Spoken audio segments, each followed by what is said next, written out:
Adolfo, ¿cómo estamos? Estamos bien, con muchas ganas De continuar el tema. de continuar el tema, sí, sí. Sí, bueno, nos quedamos, nada más para recapitular, y quienes no han visto el episodio anterior, en el episodio anterior habíamos platicado sobre el libro de Jubileos, un libro apócrifo. Apócrifo dijimos, ¿para quién? Exactamente. Para la iglesia de Etiopía es un libro sagrado. Exactamente, a todos nuestros amigos etíopes, un libro muy sagrado. Y era un enfoque, lo que tú nos leíste era un enfoque de cómo los autores de Jubileos estaban prediciendo el futuro a partir de un presente que estaban viviendo. Tal cual. Un presente que nos lleva al siglo II en Jerusalén. Antes de nuestra era. Antes de nuestra era, cuando es el reino seleucida quien tiene el control de la región, el control administrativo y político de la región, y están saliendo nuevas normas donde prohíben la circuncisión, y es algo que se discute. Bueno, el ejemplo que yo traje mostró que el tema de la circuncisión se había transformado en un issue, ¿no? Que era una marca claramente de demarcación de identidad entre judíos y gentiles. Correcto. Pero entre aquellos judíos que eran filohelenistas, que querían integrarse al mundo griego, aunque ellos se seguían viendo como judíos, pero no querían ser, en este caso, verse diferentes a los griegos, especialmente en lo que tiene que ver con las prácticas gimnásticas. Conocíamos nosotros de las fuentes que los judíos que querían participar en esos juegos, y esos juegos se hacían desnudos, ellos de una manera artificial creaban un prepucio artificial con el efecto de poder ocultar su identidad judía. Y precisamente en esa realidad histórica del siglo II en la tierra de Israel, el autor de Jubileos hace referencia, obviamente de su posición religiosa radical, criticando la actitud de esos judíos que tratan de ocultar la circuncisión o no practicar la circuncisión. Y vemos entonces cómo un texto, en este caso, que comenta las escrituras, reacciona frente a una realidad. Wow, correcto. Ahora, ¿cuál es la posición del libro de Jubileos en el tema teológico? Y cómo nos complementa lo que está escrito en el Pentateuco a partir de lo que dice Jubileos. Entonces, como dijimos, el autor de Jubileos, o el círculo que está detrás de Jubileos, que muy probablemente eran círculos sacerdotales, que claramente mantenían una posición anti-helenista.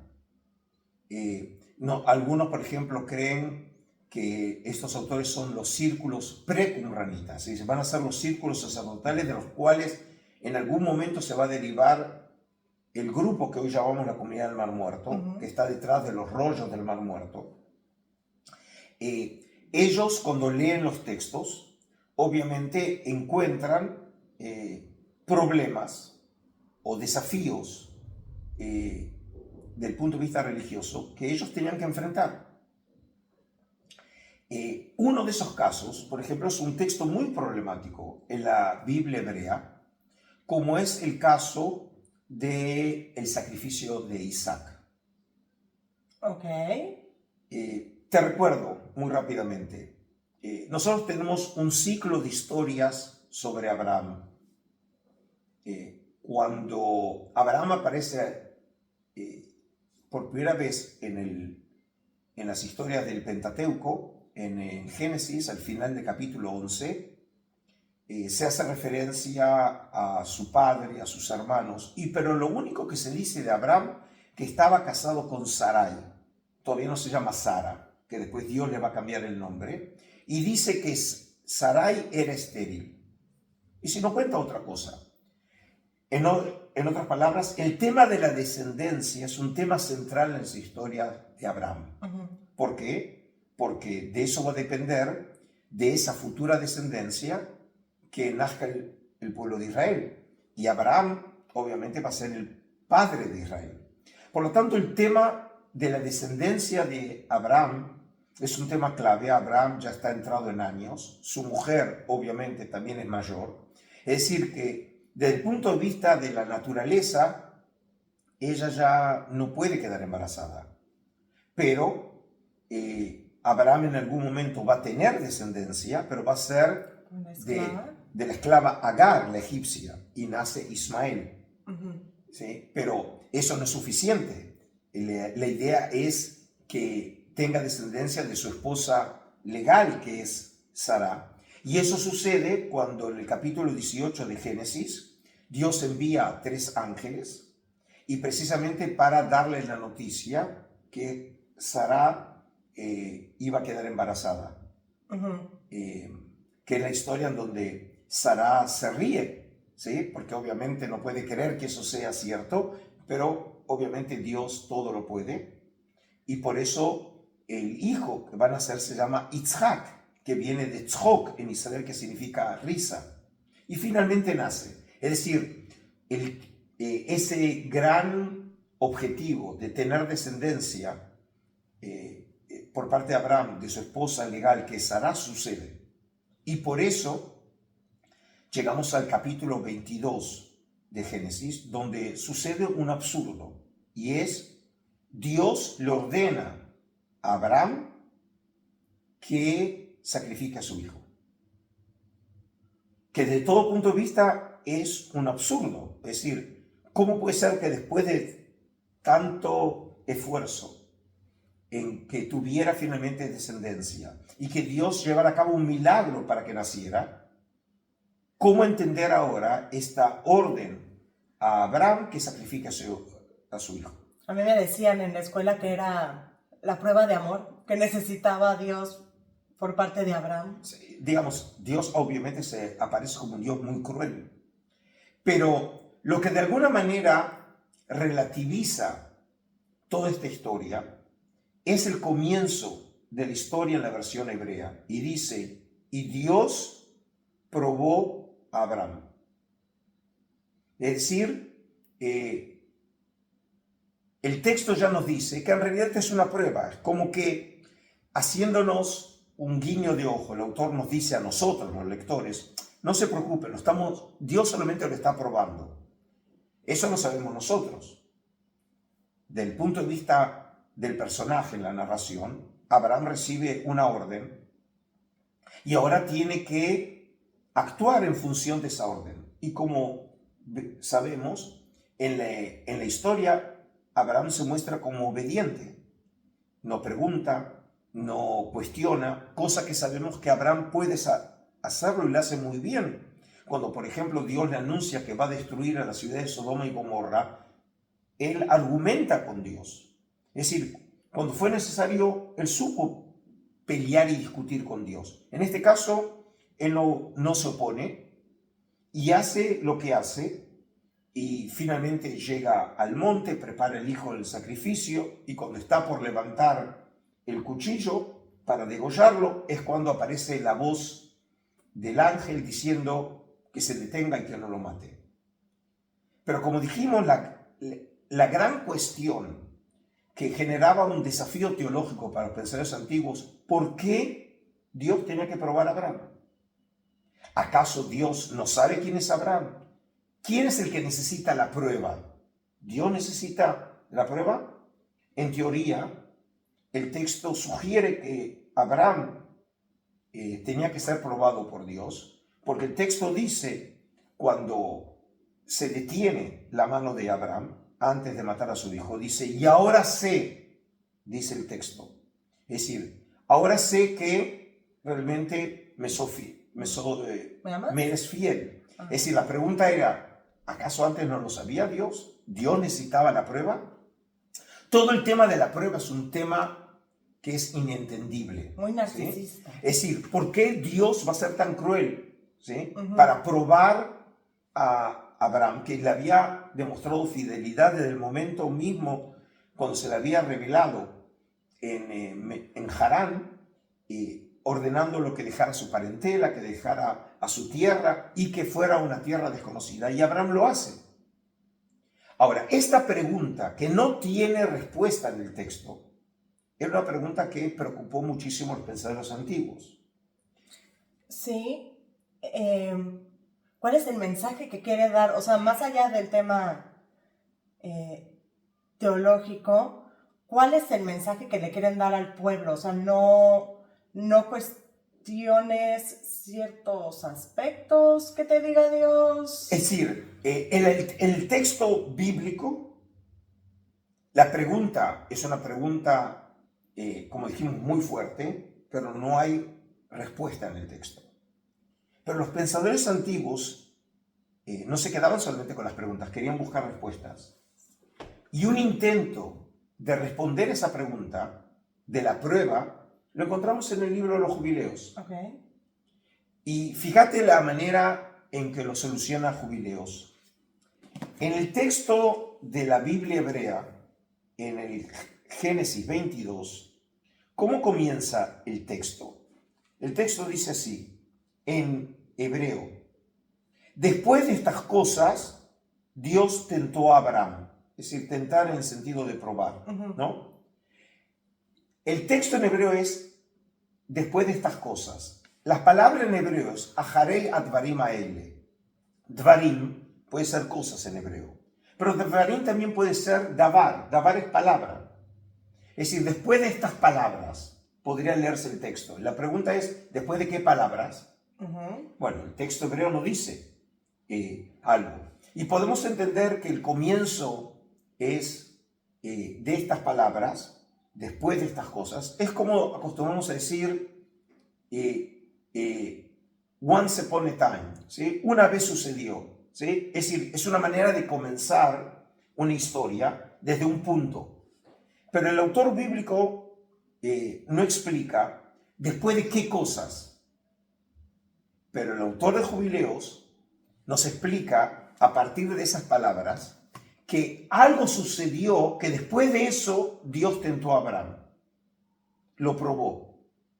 ¿Y cuál fue ese suceso? Ahora te leo del libro de Jubileos, en el capítulo 17, a partir del versículo 15, en Jubileos dice así: en el séptimo septenario, en su primer año, en el primer mes, en este jubileo, el 12 de este mes, se dijo en los cielos, se dijo, es decir, palabras, ¿no? Se dijo en los cielos de Abraham que era fiel en todo lo que se le ordenaba. Dios lo amaba, pues había sido fiel en la adversidad. Es decir, en los cielos se hablaba sobre Abraham como realmente un verdadero fiel a Dios. Y entonces, ¿qué sucedió? Llegó el príncipe Mastemá y dijo ante Dios. Mastemá, te recuerdo, en un capítulo anterior de los episodios que hemos tratado, es una nueva versión del diablo bíblico. Mientras que el diablo bíblico en realidad hacía las veces de, podemos decir, procurador general del Estado en el cielo. Es decir, tiene funciones judiciales, pero no es una figura demoníaca en su versión bíblica, como lo tenemos en la historia de Job o lo tenemos en la historia de Zacarías. Mastemá, en una obra ahora del siglo II, empieza a tener otros rasgos, podemos decir demoníacos entre comillas. Empieza a jugar con otro rol. Y dijo ante Dios: Abraham ama a su hijo Isaac y lo prefiere a todo. Dile que lo ofrezca en holocausto sobre el altar y verá si cumple esta orden. Es decir, lo que le dice Mastemá, es cierto que él es fiel, pero en realidad nunca lo pusiste a prueba. ¿Por qué ahora no lo pones a prueba pidiéndole algo que es lo peor que podría exigírsele a cualquier padre, sacrificar a su hijo, para ver hasta dónde te es fiel? En mi pueblo lo conocemos como una marranavajas. No lo puedo creer. Y entonces, le agrega Mastemá, sabrás si es fiel en todo tipo de pruebas. Ahora, el texto continúa. Sabía el Señor que Abraham era fiel en las tribulaciones, pues lo había probado en su tierra con la miseria, lo había probado con riquezas de reyes, con su mujer cuando le fue arrebatada, con la circuncisión y con Ismael y su esclava Agar cuando los despidió.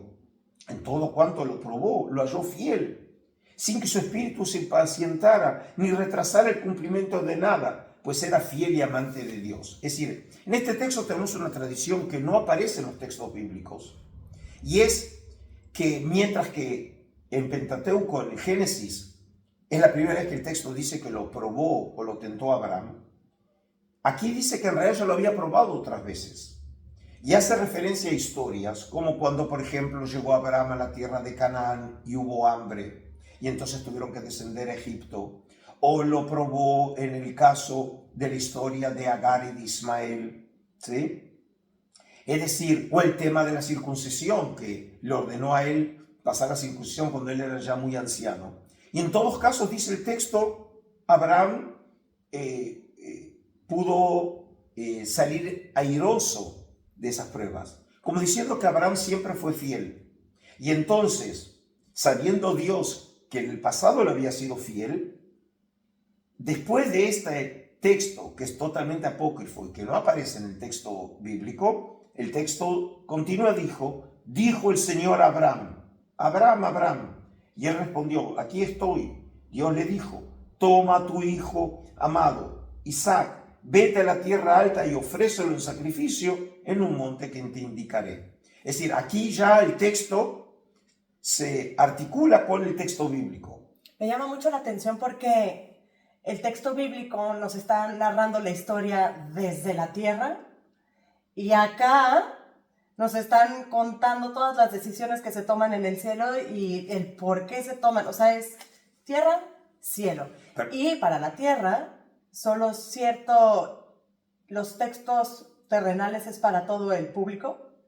Y me parece que los textos que hablan de las decisiones del cielo no es para todo público.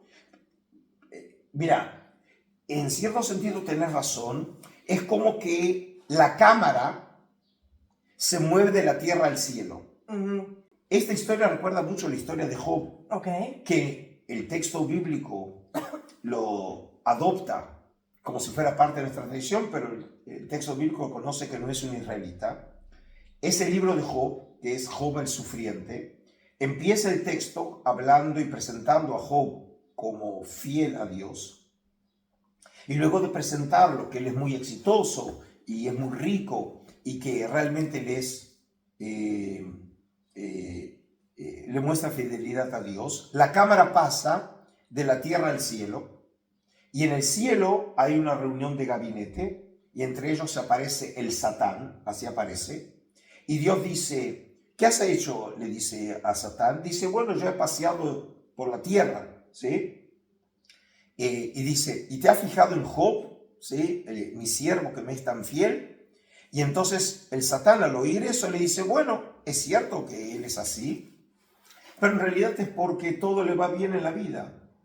Dice, por ahí lo que habría que hacer es someterlo ahora a una prueba, ¿sí? Y a pesar de que no aparece el término ponerlo a prueba, queda claro que lo que el Satán dice es, bueno, hay que ponerlo en una situación en donde él pruebe su fidelidad. Uh-huh. Y Dios dice, ok, hacelo, pero que otra vez no le pase nada a él. Y es cuando, como consecuencia de eso, empiezan a caerle desgracias a Job, matan a sus hijos, y de todas maneras Job soporta la prueba, ¿sí? Es decir, la historia de Abraham en la versión de Jubileos recuerda muchísimo la versión que tenemos en Job. Significa que el paradigma de Job sirvió para inspirar al autor de Jubileos y lo que hace ahora es transferir ese mismo paradigma de un justo que es puesto a prueba, que lo tenemos en la versión bíblica para la figura de Job, utiliza el mismo modelo para el caso de Abraham. Significa que en este sentido él se inspira en otro personaje bíblico, como es el caso de Job, pero ahora para iluminar la prueba de Abraham. Ahora, ¿y de qué manera soluciona el problema? Soluciona el problema entonces ahora que mientras en la versión bíblica Dios aparece como cruel, Dios realmente parece que no tiene límites para poner a prueba a un justo como Abraham, hasta el punto de exigirle nada menos que sacrifique a su hijo. En la nueva versión de la historia de Abraham, en realidad no es Dios el que tuvo la iniciativa de la prueba, fue Mastemá. Y Mastemá en última instancia, en esta nueva versión del Satán, quiere que Abraham realmente fracase como en su papel de fiel seguidor de Dios y probarle a Dios que realmente no vale la pena poner confianza en una figura no confiable como Abraham. Es decir, que podemos ver aquí un intento de dividir la unidad de Dios en dos entes. Dios ahora representa lo bueno, mientras que la parte negativa o demoníaca de Dios ya no es la figura de Dios, sino que está en la figura de Mastemá. Es decir, lo que vemos es un tipo, si querés, de división en la personalidad de Dios. Es como que el aspecto negativo de Dios ya no es Dios mismo, sino que es otra figura. Es decir, es como si hubiera un dualismo dentro de la propia personalidad de Dios. Mastemá no tiene un papel de un Dios alternativo. No es un poder que esté en pugna con Dios. No están en lucha. Pero hay un intento, si se quiere, de neutralizar los aspectos negativos de Dios. Y para que veas que esto es parte de un sistema de pensamiento que empezamos a ver en la literatura judía del Segundo Templo, en donde se trata precisamente de extraer de Dios los elementos negativos y transferirlos ahora a otra figura, que en este caso es Mastemá. Tengo otro ejemplo, no menos importante, pero que muestra que es parte de una nueva manera de interpretar a la divinidad, ¿sí? Y aquí te quiero mostrar otro texto muy problemático que encontramos en las Escrituras, y ahora es con otro de los grandes de Israel, que es Moisés. Okay. Moisés fue elegido por Dios para salvar a Israel.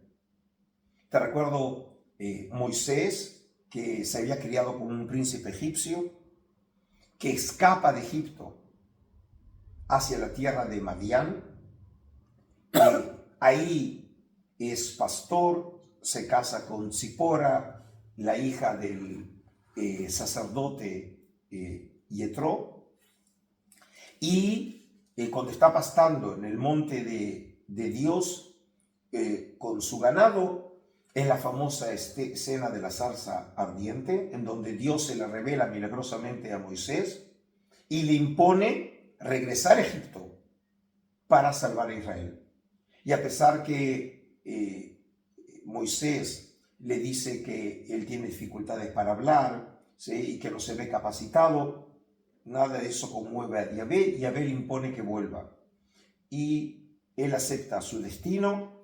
Y la escena que te voy a leer ahora es el momento en que él está regresando desde la tierra de Madián, en algún lugar, digamos, de lo que sería hoy el noroeste de la península arábiga o el sur de Jordania, cruzando ahora el desierto de Sinaí para volver a Egipto. Y la historia en Éxodo dice así, en el capítulo 4. Durante el viaje, en un albergue, Yahvé le salió al encuentro e intentó darle muerte. Se refiere a Moisés. Tomó entonces Seforá un pedernal, es decir, su esposa, cortó el prepucio de su hijo y tocó las partes de Moisés, diciendo: eres mi esposo de sangre. Y entonces Yahvé lo soltó, y ella había dicho esposo de sangre por la circuncisión. un texto esotérico. Qué ¿no? extraño, qué difícil de imaginar. Es decir, es Ok. un texto en donde obviamente es incomprensible la actitud de Yahvé. Yahvé lo acaba de elegir a Moisés para salvar a Israel. Él va en camino de regreso y él lo quiere matar.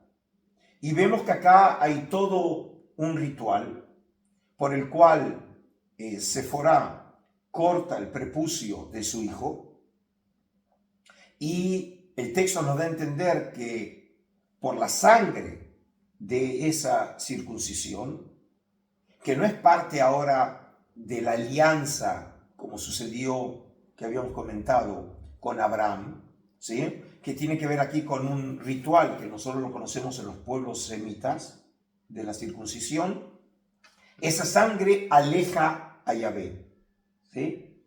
En realidad podemos decir, como lo habíamos comentado en algún otro episodio, que es un texto que tiene un flavor, un gusto demonológico. Dios aquí funciona como si fuera un demonio del desierto, y entonces la sangre, es decir, el color rojo, sirve aquí como un factor, como antídoto para alejar, como si tuviera... Como los ajos a Drácula. Como los ajos a Drácula, es decir, tiene un valor apotropaico de defensa Ok. para alejar al demonio. ¿Sí? Y muy probablemente en una prehistoria del relato bíblico, así funcionaba el relato. Hay que recordar que toda la escena se lleva a cabo en el desierto. Y el desierto sabemos que es un lugar siempre en donde pululan fuerzas demoníacas. Pero en la nueva versión bíblica, esa fuerza demoníaca es identificada con Yahvé, ¿sí?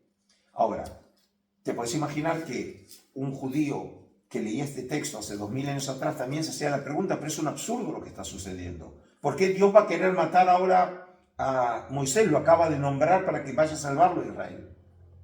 Y entonces, obviamente, un autor antiguo no tenía los recursos como lo tenemos los historiadores hoy de hablar de un texto antiguo que luego fue manipulado y fue cambiado el personaje. Toda esta lectura de tipo diacrónica es propia de los historiadores, pero no de un autor antiguo. Pero el autor antiguo también era sensible al texto.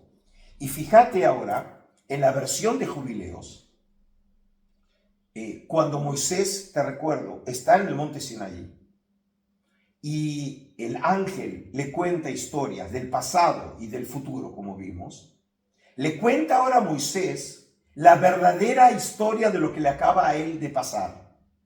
¿Sí? Y fíjate ahora cómo se lo cuenta. Claro, ese déjate explico. Ahora te Porque explico. fui un poquito rudo. No, ¿qué es lo que pasó de verdad? Ok.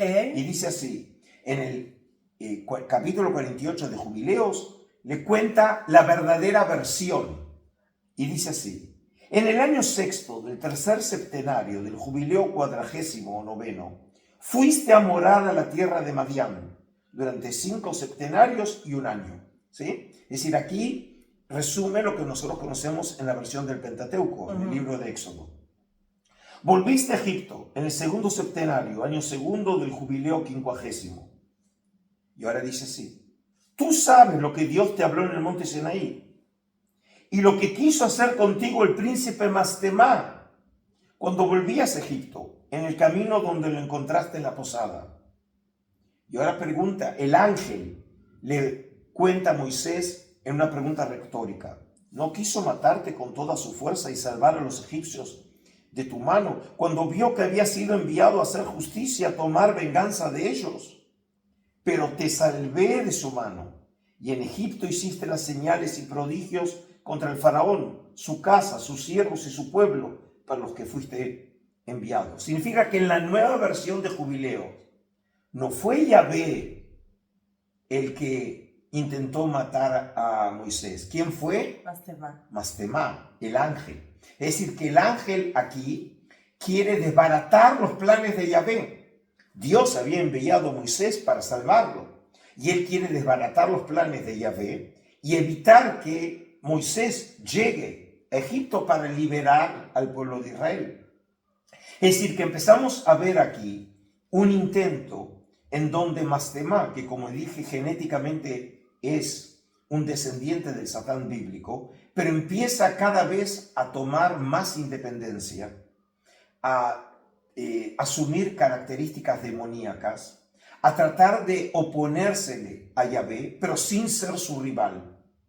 Porque siempre Yahvé sigue siendo el Dios creador. Él está por sobre Mastema y por eso siempre termina derrotándolo.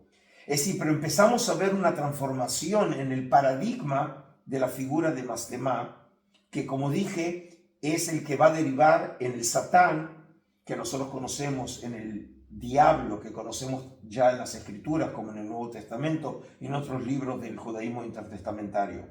Y vemos que en este sentido, el libro de los Jubileos, del punto de vista de la historia del pensamiento, nos permite ir entendiendo cómo se va desarrollando la figura de Mastema y cómo él va asumiendo el rol negativo o demoníaco de Yahvé, que el texto bíblico lo combina con el Dios creador, pero que resulta realmente incomprensible para un piadoso judío. Y entonces lo que hace ahora es dividir la personalidad de Yahvé. Yahvé se queda como un personaje positivo, que es el que eligió a Moisés y que lo salva de manos de Mastema, y el que quiso ahora intentar matar a Moisés no es Yahvé, como era la versión de Éxodo 4, sino que fue Mastema.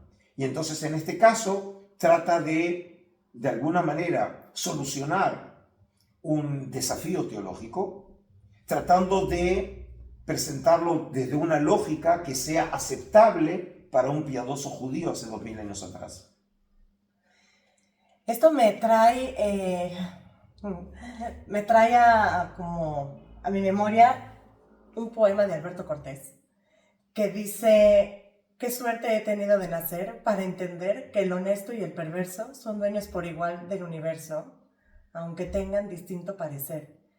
Y es que es justo lo que estoy escuchando. El honesto Dios y el perverso Mastema al final están unidos y desunidos, pero forman, ellos son como dos caras de una misma moneda. Claro, y ellos crean el universo y crean nuestro caos y también nuestro cosmos.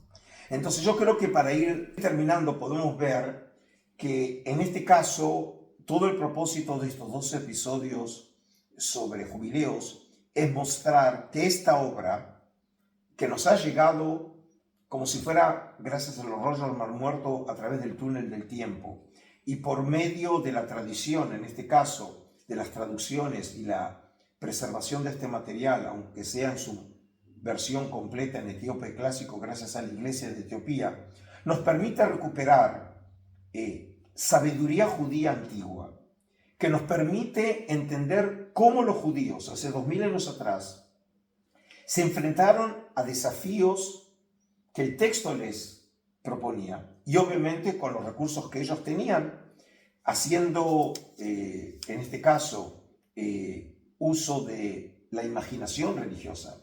Trataron de entender estos textos, recomponiendo las historias en función de un modelo teológico que les sea a ellos aceptable. Porque en última instancia, todos los hombres, desde siempre, no pueden aceptar vivir en un caos, quieren vivir en un mundo ordenado.